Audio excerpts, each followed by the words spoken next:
Hello, nadayo tayo ngayon dito mga kabro sa medyo malayo sa amin. Nag-home service tayo ng isang unit ng refrigerator na ang tatak niya ay isang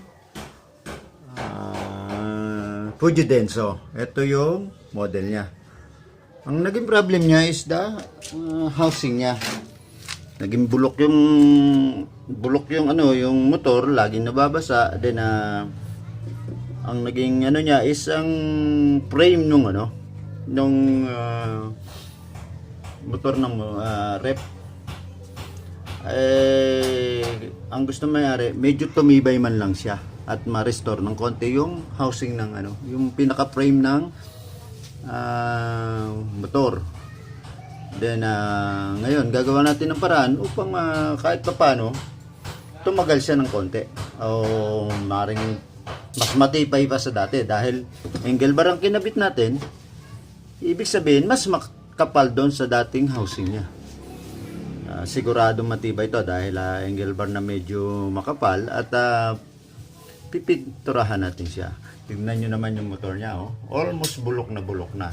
Then i-restore natin ng konti para medyo naman masatisfy yung may-ari. Case na sana hindi ko pa siya totally na paandar, pero sabi dati raw maandar to is kaya lang manipis na nga. Konting katuko lang dito, sigurado butos ang motor nito. Pero hanggat maaari, ingatan natin. Hanggat masay-safe pa siya, i-save natin. Para kahit pa paano makamenos yung may-ari.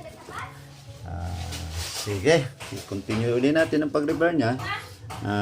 Install yung frame. After i-weldingin ko yung frame niya is pwede na isalpak. Sige mga kabro, nga pala, good morning sa inyo at sana manatili kayo mag-subscribe sa YouTube channel ko. Even na kung hindi man kayo busy, may singit-singit nyo na makapanood ng mga video ko. Na kahit pa paano, kuhanan nyo ng konting aral about that technology ng electrical, aircon, and the other electrical appliances na kaya natin gawin sa abot ng ating makakaya.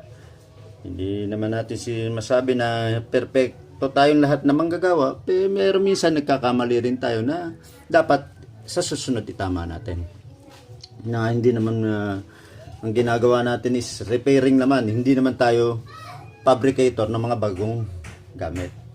Siyempre, pag mga bago, dumadaan sa quality control yan. Sa atin, tayo na mismo ang magwa-quality control sa mga ginagawa natin.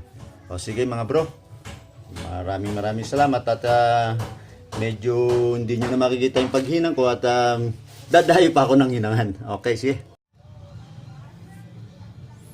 Okay, eto na yung frame niya. Then nakasalpak na siya together the compressor motor ng rep. Ito na siya. Then restore na lang natin, pinturahan para medyo mukhang bago. Oo, medyo bulok-bulok na siya mga bro. Pero siya, yan na siya. I-repeat na lang natin kasi hindi pwedeng hinangin. Pag hininang natin to, may tendency na mabutas yung body niya. Ang gagawin natin diyan is i-repeat natin. May repeater ako dito. Ito yung repeater. Ayan, ang repeater. Then gagamitin natin siya para mailak yung pinaka-frame niya. Then after that, testing tayo kung nagpa-function yung motor. Sige mga bro, don't forget to subscribe my YouTube. Then keep on supporting me. Kayo ang inspirasyon ko. Pag marami kayong nanonood, inspired ako gumawa ng mga ganitong klaseng trabaho. Worth it naman kahit nahirapan tayo. Walang problema. At least maibigay natin yung total satisfaction for the customer. Ang sinasabing power of restoration. Then medyo parang bago na siya and functioning na. Totally is frame lang dapat ang gagawin ko rito, pero para masatisfy yung nagpagawa is dapat isatisfy natin. Even hindi nila pinapagawa, gawin natin kung ano yung kagaganda ng mga gamit nila. Kagaya niyan, nirestore mo rin lang pinturahan mo na. At least satisfied din dahil ikaw ang gumawa at at least is functioning na siya. At pwede na uling gamitin na pampalabig ng mga isda or meat or other na ice. Pwede na magamit ni ma'am. Ang pre-generator na ito is functioning. Then testing natin kung nagpa-function siya.